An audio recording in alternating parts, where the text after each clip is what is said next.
আমরা হচ্ছে গিয়ে নোয়াখালী থেকে আসছি। তো নোয়াখালীতে আসার পরে আমাদের মানি ব্যাগটা হারাই গেছে। জি জি। এখন আমার কাছে টাকা নাই যে আমরা নোয়াখালী যাবো। যদি 100 টাকা দিয়ে যদি আমাদেরকে হেল্প করেন তাহলে আমরা বাড়ি যেতে পারবো। আমার কথা হচ্ছে আপনি আমার কাছে সাহায্য চাইছেন, আমার সাহায্য করা দরকার। আমি এটা মনে করি আমার কাছে আছে, ইনশাল্লাহ টুকটাক আলহামদুলিল্লাহ ব্যবসা বাণিজ্য করি, আমি সহযোগিতা করতে রাজি আছি। 200 টাকা আপনার তো অনেক, মানে ধরেন না, সমস্যা নাই, কি বলেন? কোনো সমস্যা নাই, আলহামদুলিল্লাহ আল্লাহ বাকি দিব। ধন্যবাদ আপনাকে।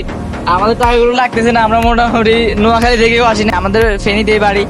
সো আমরা মানে দেখলাম যে ফেনীর মানুষ আসলে কেমন, এবং আলহামদুলিল্লাহ ভাই, আমাদের কলজা অনেক বড়, ফেনীর মানুষের কলজা অনেক হ্যাঁ আলহামদুলিল্লাহ এটা দেখতেছি, এবং অনেকজনকে জিজ্ঞেস করলাম, মোটামুটি কেউ আমাদেরকে রিজেক্ট করে নাই। সো আপনাদেরকে ধন্যবাদ, এবং আমি ফেনী এবং পুরো বাংলাদেশকে ধন্যবাদ জানাচ্ছি।